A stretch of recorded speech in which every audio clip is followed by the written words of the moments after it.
Assalamualaikum warahmatullahi wabarakatuh.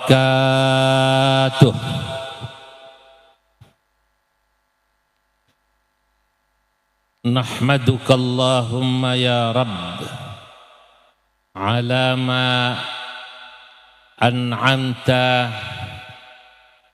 minad dalili wal burhan wa ala ma alhamta minal kashfi wal ayan wa ala ma atahta minal ilmi wal irfan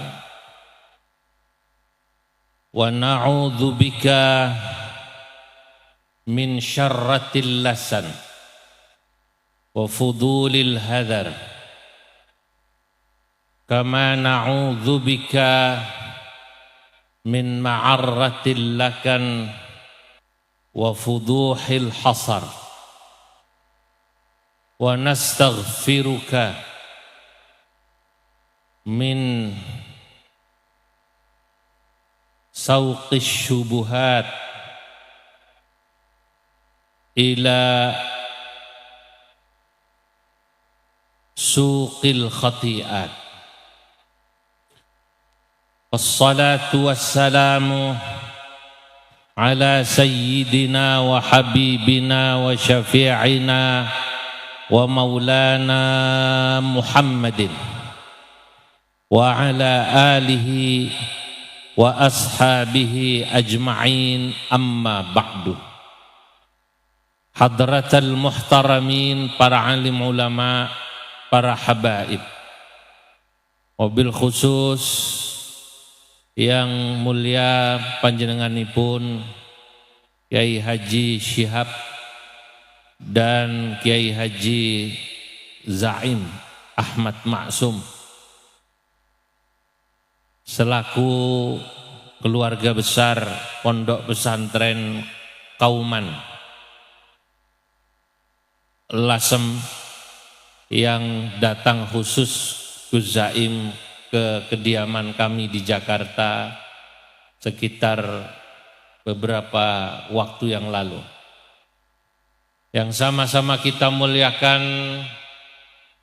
Al-Karim Ibnul Karim Kiai Haji Yusuf Khudari dan juga Kiai Haji Taj Yasin Maimun. Niki Gus Yasin itu saya seringkali dianggap Gus Yasin dan sebaliknya, katanya mirip ya. Mungkin agak mirip karena sama-sama jatahnya selalu wakil. Gus Yasin itu wakil gubernur dan saya wakil ketua umum PBNU. Cuman ya nasib saya lumayan pernah jadi PJ Ketum PBNU. Apakah masih PJ apa tidak? Monggo jenengan tanya Rois Am PBNU. Tapi juga tadi saya sampaikan waktu di hotel, masih lumayan masih lumayan jenengan, kata Gus Yusuf. Kalau saya, kata Gus Yusuf, spesialis bakal calon gubernur saya, tapi hanya bakal, tidak pernah jadi calon. Hanya bakal, tidak pernah jadi calon gubernur. Nah, tadi kalau kita dengarkan sambutan Gus Yusuf itu, ya beliau mengatakan monggo khidmah di NU. Sayangnya tadi beliau sudah pamit, tapi barangkali nanti rekamannya nyampe, monggo jenengan juga jadi bakal calon ketua umum PBNU pada muktamar ke depan. Nah, ini Gus Yusuf ini. Tapi jangan jadi bakal calon saja, kalau bisa ini nyalon. Para masyayikh, para rawuh, para bunyai, para wali santri ingkang hadir acara khatmil Quran dan haul, masyayikh Lasem khususnya Al-Maghfurlah Mbah Kiai Haji Maksum yang dimuliakan Allah. Pada siang yang mubarak ini alhamdulillah saya dapat silaturahim di tempat ini untuk menghadiri acara Khatmil Quran yang tadi sudah sama-sama kita dengarkan, termasuk dari awal sampai tadi Kiai Haji Yusuf Khudari banyak memberikan porsi berbicara tentang fadilah tahfidzul Quran dan ahli Quran. Memang seperti yang disampaikan beliau, apalagi khusus ini ahli Quran zaman sekarang ini sudah semakin sedikit. Apalah lagi kalau berbicara orang yang betul-betul hafal Quran. Saya pernah mendengar dari kakak kelas saya di Kajen, namanya Kiai Musta'in. Beliau ini termasuk ahlul Quran, ahlullahi wa khassatuh. Beliau ini hafal Quran, santri ini pun Mbah Abdullah Salam, Kajen. Satu kurun atau di atasnya daripada Kiai Haji Abdul Razak, mantunipun Kiai Nafi Abdillah, putranipun Mbah Kiai Najib. Kiai Musta'in yang saya memanggilnya Kang Ta'in, pernah didhawuhi Mbah Abdullah Salam. Mbah Abdullah Salam dawuh, saiki kuwi luru wong apal Quran janjane ya ora ono. Orang yang hafal Quran seperti Mbah Munawwir Krapyak, seperti Mbah Arwani, atau seperti kurunnya Mbah Muntaha, itu ya sepertinya tidak ada. Sing ana kuwi wong sing lanyah tok. Qur'ane lanyah, nek apal kaya ya ora. Ini diucapkan oleh Mbah Ki Abdullah Salam. Lalu beliau melanjutkan penjelasan tentang bedanya hafal Quran dengan lanyah. Wong nek hafal Quran kuwi ibarate tidur, mimpi atau ngelindur. Apa itu? Mengigau kalau bahasa apa namanya? Bahasa Indonesianya mengigau iku ngelinduri Quran. Lah nek sakniki niku kan santri-santri yang nem-nem niku walaupun mondok, santri niku termasuk yang mungkin ya ngaji Quran, ngelindurnya bukan deres Quran. Apa yang lagi viral itu ya ngelindur. Kadang-kadang via valen atau aura kasih. Sing di ngelindurno niku. Kalau yang perempuan niku sinten ning? Artis laki-laki itu yang suka sinten, kula mboten hafal niku. Siapa? Farel.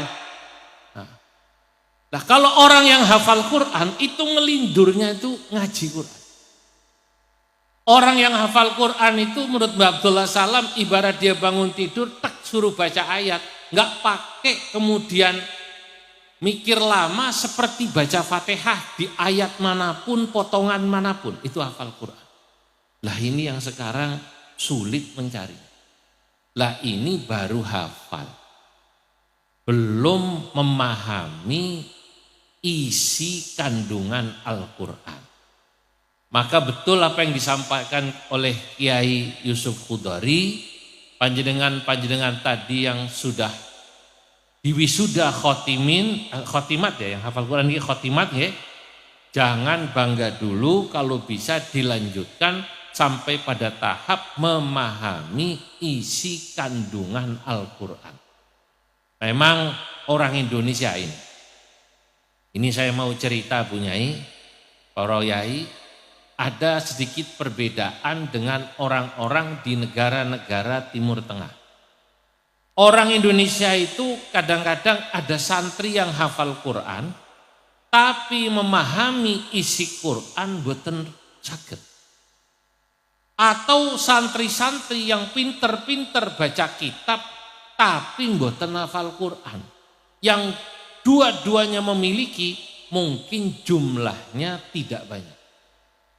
Kalau di luar negeri, tan Mesir, tan Maroko misalnya, orang Maroko itu bangga menyebut dirinya sebagai negeri penghafal Quran. Ya. Orang Maroko bangga menyebut min ardil maghrib ardi hafadzatil Quran. Kula riyen gadah rencang tiang Maroko, namanya Nasir Abu Sabah. Nah, karena disingkat orang Maroko Abu itu dipanggil Bu. Nasir Busbah. Nasir Busbah. Abu dari Busbah. Lah, dia ngirim surat kali kula. Isinya, Nyai, kurang lebih min akhikum Nasir Busbah min ardil maghrib ardi hafadzatil Quran. Dari sahabatmu Nasir Busbah dari negeri Maghrib Maroko, negeri para penghafal Quran. Kalau tanglet kali Kiai Syihab temriki yang pertama kali buka pondok Tahfidzul Quran putri nggih, ibu-ipun Kiai Syakir garwanipun ibu-ipun Kiai Syihab garwanipun Mbah Kiai Syakir. Kan ngoten nggih. Di Maroko mereka bangga menyebut dirinya ardi hafadzatil Quran, negeri penghafal Quran. Kenapa? Karena setidaknya 2% penduduk Maroko itu hafal Quran, 30 juz. Dan Maroko niku di masjid-masjid, di musola-musola niku ba'dal asar, ba'dal maghrib, ba'dal isya, ba'dal subuh, mereka biasa membaca hizib-hizib atau beberapa, mereka tidak juz tapi hizib pakainya, niku Quran seminggu niku khatam. Di wawas niku sehari berarti rata-rata sekitar 4 juz lebih. Nah itu dibagi niku, ba'da subuh, ba'da asar, ba'da maghrib atau isya, niku ten masjid, niku kados baca Yasin bareng-bareng. Akhirnya mereka secara alamiah niku Quran hafal. Masya Allah. Nah, tradisi ini dari kecil mereka pakai sehingga mereka sudah hafal Quran sampai pada tingkatan lanyah. Kula kalih Kiai Mustafa Aqil tahun 2013 ten Maroko. Dari daerah Tanjah atau Tanjir yang berbatasan sama Spanyol niku, perjalanan balik ke ibu kota Maroko. Mampir ten pom bensin, sholat isya. Sholat isya itu saya sholat antri ten musola pom bensin, masih sholat petugas pom bensin masih pakai seragam. Kita nunggu karena musolanya sempit, kalau kali rombongan kali Kiai Mustafa Aqil dan beberapa kiai, niku mendengarkan bunyai niki pegawai pom bensin ngimami sholat isya, suratnya bukan wadduha. Kalau ten mriki niku Jawa Tengah apalagi Jakarta paling hebat niku nek pom bensin niku pegawai sholat isya niku kira-kira suratnya napa? Wadduha rakaat pertama, rakaat kedua napa? Alam Nasra. Kita kaget. Pegawai pom bensin ngimami ayatnya niku Al-Isra panjang niku. Man kana yuridul ajilata ajjalna lahu fiha ma nasya liman nuridu thumma ja'alna lahu jahannam yaslaha madhmuman madhura wa man arada al-akhirata wa sa'a laha sa'yaha wa huwa mu'min. Tapi pakai qiraah Waras, wa huwa mu'min wa ulaika kana sa'yuhum mashkura. Terus panjang. Kami sambil nunggu, nah niku kiai-kiai ini nyeletuk, Masya Allah Maroko. pegawai pom bensin ini loh, ngimami isya surate Al-Isra. Indonesia sholat isya kiai ini nggih. Surate napa? Wadduha kali alam nasroh. Lah ini mereka. Tapi kelebihan mereka sesudah menghafalkan mendalami isi Quran. Mendalami isi Quran.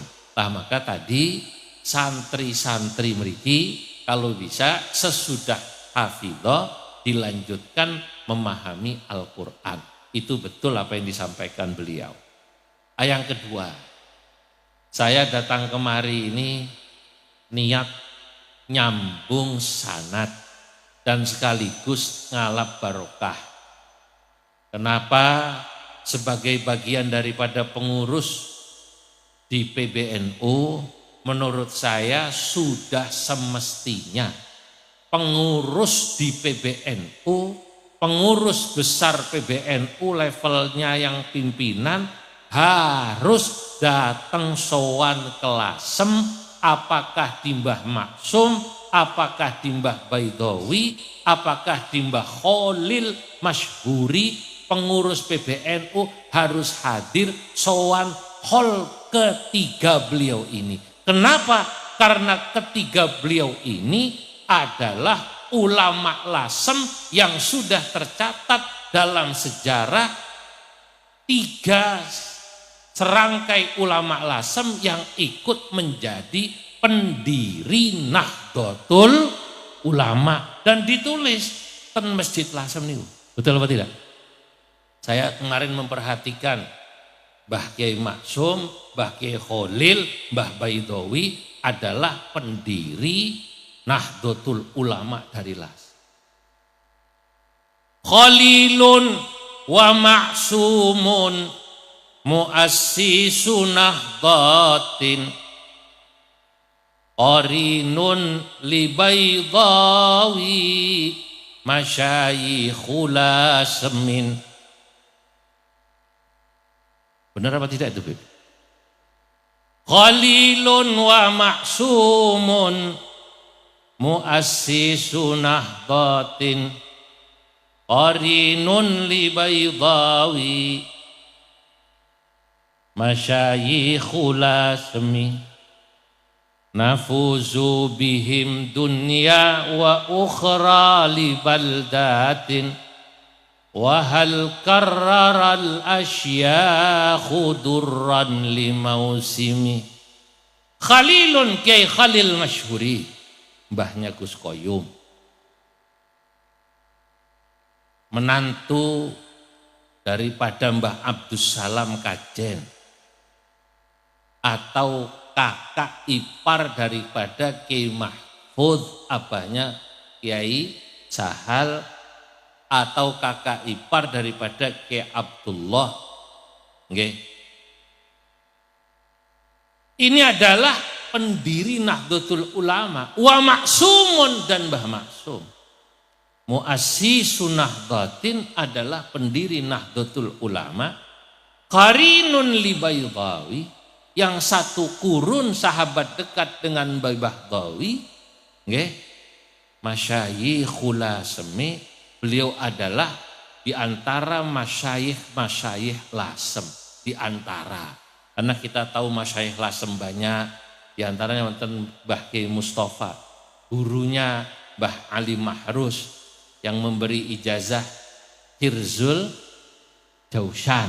Hirzul Jausan, kalau wiridan ini kan Hirzul Jausan dari Syekh Mustafa. Dan yang lain-lain termasuk ulama-ulama Lasem yang sangat banyak. Nafuzu bihim dunya wa ukhra li baldatin. Kita beruntung dunia dan akhirat dan juga negeri ini karena Lasem memiliki diantaranya ulama-ulama besar dan pendiri NU 3 di Lasem dan hebat-hebat. Wahal karraral asyakhu durran limausimi. Apakah kemudian para masyayikh ini akan mengulangi, melahirkan? Apakah masyayikh Lasem sekarang ini akan kembali melahirkan durran mutiara untuk musim-musim ke depan, seperti pernah melahirkan Mbah Khalil Masyhuri, pernah melahirkan Mbah Maksum, pernah melahirkan Mbah Baidawi. Saudara-saudara, saya dalam mukaddimah tadi, saya ingin menggambarkan tentang bagaimana ulama itu memang oleh Allah Subhanahu wa taala diberi ya keunikan khosois. Saya tadi katakan alama an'amta minad dalili wal burhan. Kenapa? Karena memang ulama itu ada yang disebut ahlud dalil wal burhan. Ada ulama yang paham dalil dan burhan. Saya mengartikan ahlud dalil wal burhan ini kalau pakai bahasa sederhana, ada ulama, saudara-saudara, Bapak Ibu, para rawuh yang paham urusan fiqhus syariah dan juga paham fiqhul jam'iyah. Ada ulama yang ngerti urusan syariat, ahli fikih, alim kalau ditanya hukum, bahsul masail, hebat. Tapi juga ada ulama yang paham fiqhul jam'iyah, cara berorganisasi. Yang tadi saya sebut 3, ini menurut saya masuk kategori ini sudah pasti. Mbah Maksum, siapa yang tidak kenal Mbah Maksum? Murid-muridnya kita lihat, Masya Allah, seperti Kiai Khudari Tegarrejo, yang santrinya puluhan ribu. Mbah Baidawi begitu juga, santri-santrinya luar biasa. Ada Kiai Huda Jazuli, Nurul Huda Jazuli, pelosok. Mbah Khalil Masyhuri melahirkan Mbah Mansur, dan juga santri-santrinya luar biasa. Dari kitab-kitabnya di rumahnya saya lihat, Masya Allah, itu menunjukkan lahu ba'un tawilun fil ilmi. Beliau punya modal yang luar biasa di bidang ilmu. Ini tentang fiqhus syariah tidak diragukan lagi. Tapi begitu beliau masuk menjadi pendiri NU, maka otomatis beliau ini termasuk ulama yang juga paham fiqhul jam'iyah, aturan main berorganisasi. Berorganisasi menurut saya tidak harus selalu bermakna di NU. Kiai Yusuf Qudari itu tadi kiai tapi ketua DPW PKB. Nah itu berarti beliau ini ya juga ngerti aturan main berpartai. Dia tahu posisinya sebagai ketua DPW PKB. Karena kalau masih jadi ketua DPW PKB, beliau tidak boleh mencalonkan jadi ketua umum PBNU kecuali mengundurkan diri dari PKB 1 tahun sebelumnya. Nah kan gitu kan. Nah, karena aturan mainnya seperti itu. Nah, saudara-saudara, Mbah Maimun Zubair, ini ulama yang memiliki ilmu tentang fiqhus syariah. Kita tahu Mbah Mun Allama, tapi juga beliau dahulu pengurus TEN P3. Beliau tahu tentang cara berorganisasi. Kalau orang masih aktif di partai, di NU itu hanya boleh di mustasyar atau di akwan. Ini namanya ahlud dalil wal burhan. Supaya bisa membedakan kapan berposisi sebagai pengurus partai, kapan berposisi sebagai pengurus NU. Yang repot ini kalau ada pengurus partai merasa lebih NU dan pengurus NU merasa lebih menjadi pengurus partai. Cara menjalankan organisasi seperti menjalankan organisasi partai, bukan menjalankan organisasi Jam'iyah Nahdlatul Ulama. Ini ahlud dalil wal burhan. Nah, sekarang Tentu kalau bagi santri-santri yang masih baru jadi santri ini belum sampai pembahasan ini. Sudah, yang penting santri ngaji dulu. Nanti sudah tamat ngaji, aktif di IPNU kalau dia laki-laki, kalau dia perempuan aktif di IPPNU, kalau nanti dia kuliah masuk di PMII, kalau nanti dia lebih dewasa lagi masuk di Ansor, kalau perempuan masuk di Fatayat, nanti kalau dia naik lagi masuk di Muslimat NU, yang laki-laki masuk Nahdlatul Ulama. Orang harus tahu tentang fiqhus syariah wa fiqhul jam'iyah. Nah, ulama seperti Mbah Maksum, Mbah Khalil, nah ini sekarang sedikit, Pak. Saya kemarin dapat cerita menarik, saya hadir hallnya Mbah Khalil. Saya senang, saya catat, Pak. Ketika Gus Koyum bercerita, berdua dengan saya, beliau cerita. Dulu ada acara NU, katanya tahun sekitar 35 atau 30 berapa nanti saya lupa, tapi saya catat. Ada acara NU Bahsul Masail di Cirebon. Di Cirebon. Di Cirebon membahas satu masalah. Ini yang cerita Mbah Khalil Masyhuri, diceritakan kepada Mbah Mansur, Mbah Mansur diceritakan pada Gus Koyum. Kami ngobrol berdua. Sepertinya ini isyaratin. Saya paham kalau Gus Koyum cerita begini ini maksudnya ngasih pesan pada saya. Cuman kan al-aqil yakfi bil isyarah. Wong pinter ya paham cukup. Anurine anu Kang. Kalau manggil saya Kang itu Kang Zulfa. Tahun 35 atau 37 ada Bahsul Masail NU di Cirebon. Itu mbah saya, Mbah Khalil Masyhuri, pengurus saya itu datang ke sana. Bahsul Masailnya itu di Cirebon mauquf. Bayangkan kiai-kiai besar hadir mauquf. Datang gubernur Belanda. Namanya Mr. Gobi. Kalau saya tidak salah itu, saya catat. Ketika kiai-kiai NU itu muskil, mauquf, tidak bisa menjawab pertanyaan ini yang gubernur Belanda ini, Mr. Gobi ini bisa menjawab lengkap dengan dalilnya dari kitab Tuhfatul Muhtaj yang ditulis oleh Imam Ibnu Hajar Al-Haytami. Pada saat itu terjawab nih. Coba Anda buka bab ini, pasal ini ada dalam kitab Tuhfah. Imam Ibnu Hajar sudah menjelaskan, pas dibuka ketemu. Oh iya ya, hebat ya. Terjadi perbedaan penyikapan. Melihat ada orang Belanda londo pinter. Kiai-kiai yang alim-alim seperti dibikin lupa. Sama kayak lupanya sahabat Abu Bakar pada saat Nabi Muhammad sallallahu alaihi wasallam wafat. Sahabat Abu Bakar tidak terima kalau Kanjeng Nabi Muhammad wafat. Kemudian dibacakan ayat ya yang namanya apa itu ayatnya kalau lupa.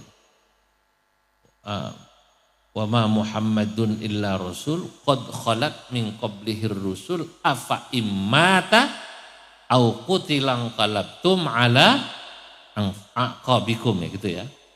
Ketika dibacakan itu para sahabat terutama sahabat Abu Bakar maaf yang enggak terima itu sahabat Umar ya, sahabat Umar.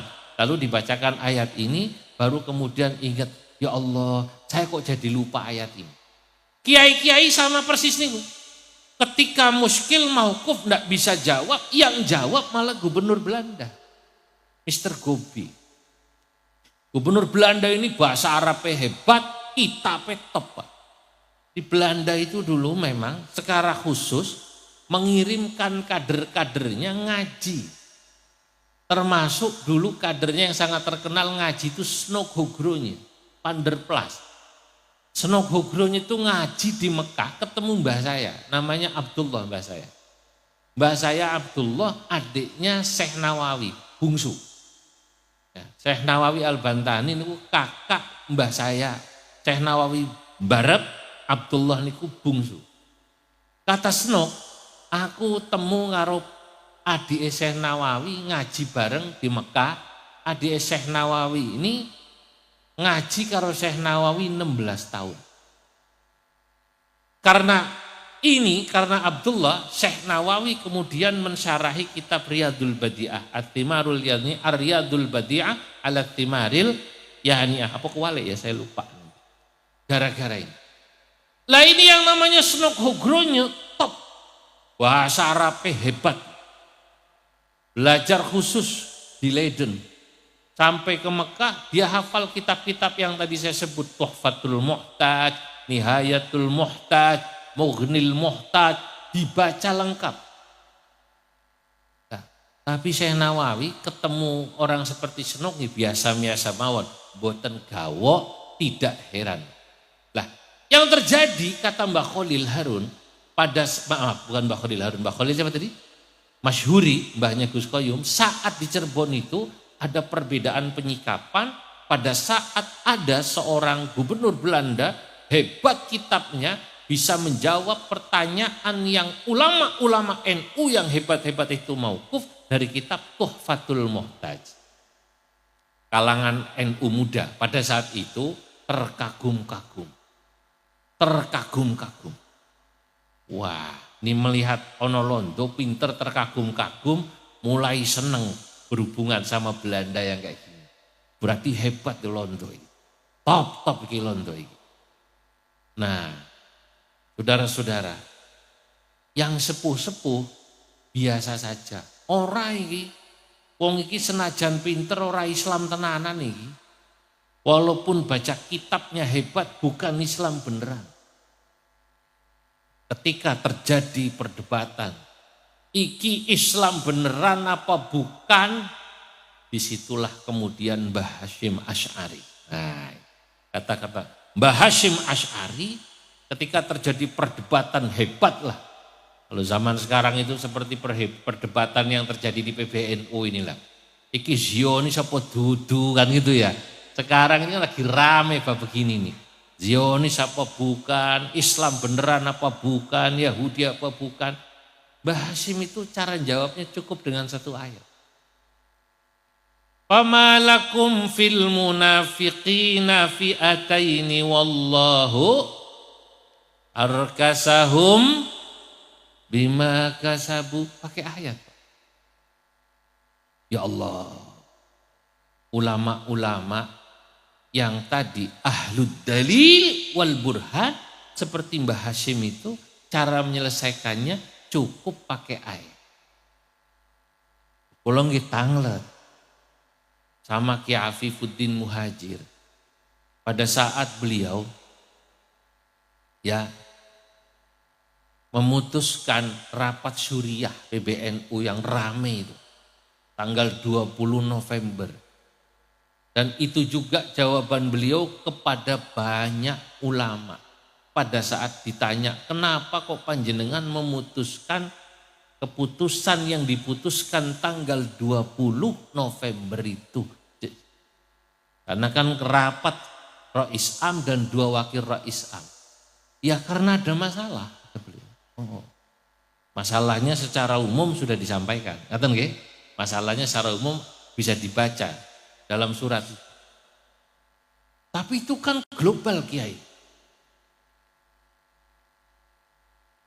Ada masalah keuangan, kedua ada masalah yang dianggap berhubungan sama Zionis. Itu kan global Kiai. Kenapa enggak didetilkan? Lah itu, masalahnya enggak boleh dibuka. Kalau dibuka jadi aib organisasi. Kalau didetilkan jadi aib organisasi. Waduh, kalau begini nih saya sebagai santri bingung. Beliau hanya jawab pakai satu ayat. Mirip seperti Mbah Hasyim Asy'ari. Ketika terjadi perdebatan hebat antara kelompok muda dan kelompok tua. Di Cirebon atau di Kuningan saya lupa pada tahun berapa, nanti bisa cek pada Gus Koyum. Beliau cerita ini kalau jadi saya ingat Ki Afifuddin Muhajir, saya ingat. Ki Afifuddin hanya jawab pakai ayat surat An-Naml. Ini loh kalau masalah NU, jawabanku cuma satu. Tentang hudhud. Iya ayat hudhud ini.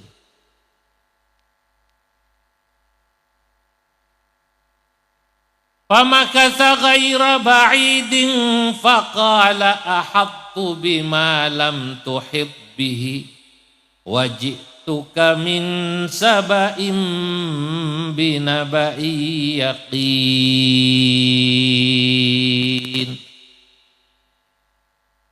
Famakatha ghaira ba'idin faqala ahattu. Seakan-akan Ki Afifuddin Muhajir ingin mengatakan aku ahattu. Aku mengerti, meliputi, paham betul bima lam tuhid bihi sing sampean ora paham. Wajituka bisabain binabai yakin, dan saya tahu masalah ini binabai yakin dengan sesuatu yang meyakinkan. Masya Allah. Gempun. Saya itu berorganisasi, punya guru, punya mursyid. Sama kayak panjenengan kalau sudah percaya guru dan mursyid, dan termasuk guru dan mursyid saya yang saya yakini adalah Ki Afifuddin Muhajir, saya percaya. Nah inilah ahlud dalil wal burhan. Yang kedua, wa kama wa nahmaduka ala ma alhamta bihi minal kashfi wal ayan. Ada ulama itu disebut ahlul kashfi wal ayan.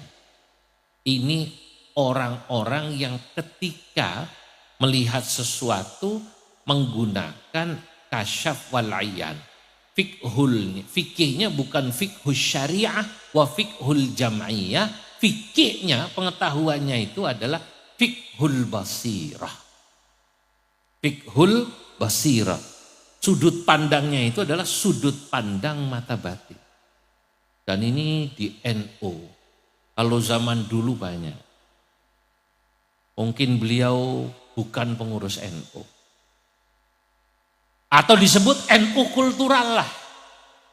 Tapi paham betul tentang ini Pak. Fiqhul basirat. Coba tanya kiai-kiai dulu. Yang memiliki fiqhul basirah. Oh ya, kamu ikut NU.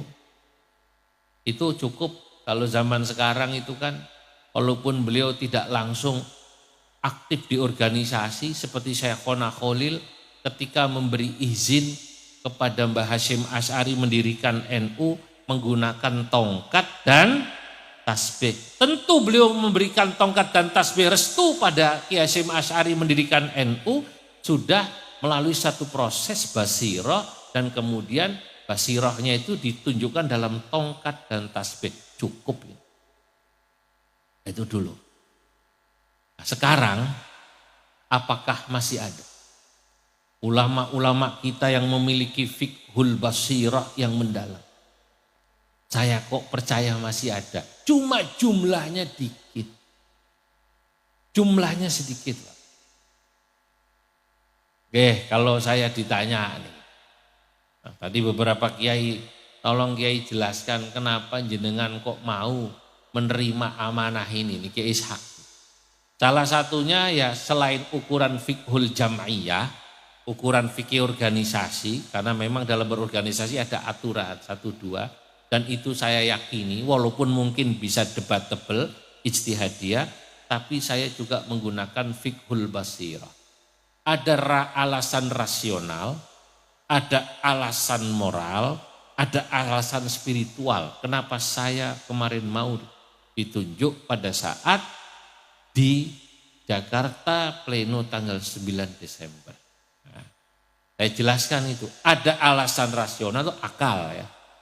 Alasan rasional itu fiqhul jam'iyah itu namanya. Ada alasan moral. Dorongan kiai-kiai. Ada alasan spiritual. Salah satunya itu adalah hasil istikharah basirah para masyayikh yang disampaikan pada saya, yang saya percayai. Sebab orang yang punya fiqhul basirah ini saya anggap bersih. Bukan kiai atau orang dipanggil kiai, apalagi dipanggil haka, hampir kiai. Ada kiai haji kah, ada haka, hampir kiai. Yang sudut pandangnya bukan lagi fiqhul basirah, tapi fiqhul bisyarah. Pendapatnya tergantung apa namanya? Pendapatannya. Pendapatnya tergantung pendapatannya. Itu sudut pandangnya fiqhul bisyarah. Saya yakini, ya cukup itu saya simpan buat kenang-kenangan.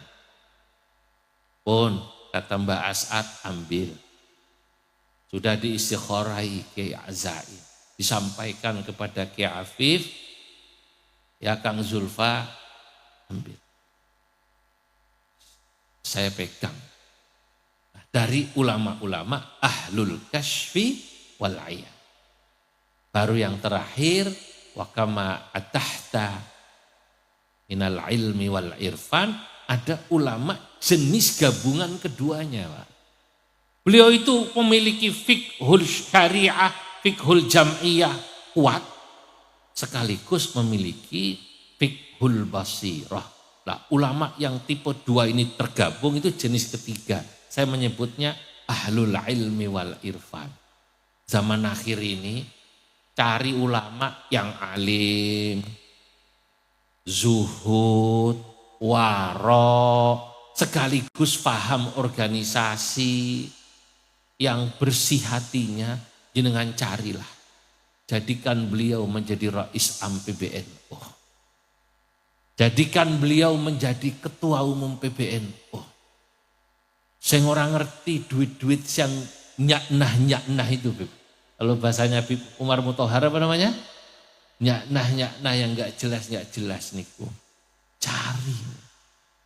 Supaya marwah Nahdlatul Ulama ke depan menjadi mulia. Jangan saya. Kula niki cuman dadi apa namanya? Ya orang yang rela digebuki sana sini pun kula ikhlas kok. Jenengan gebukilah monggo. Kula ikhlas mawon. Monggo jenengan cari ulama-ulama yang bersih hatinya, yang punya fiqhul syariah, fiqhul jam'iyah, aliman zahidan mutawarri'an, dan juga sekaligus orangnya faham organisasi. Carilah Rais Am yang semacam ini. Carilah ketua umum yang semacam ini. Tapi kalau Anda mau cari mungkin sekarang susah. Kalau dulu masih ada Mbah Khalil Masyhuri di Lasem. Masih ada Mbah Maksum Lasem. Masih ada Mbah Baidawi Lasem. Ulaika asyakhi faji'ni bimithlihim. Itulah guru-guru kami. Coba Anda carikan ulama seperti itu untuk Nahdlatul Ulama ke depan. Dan tadi saya katakan wahal karraral asyakhu durran limausimi. Apakah masih akan ada lahir seperti beliau? Wallahu a'lam bissawab. Wassalamualaikum warahmatullahi wabarakatuh.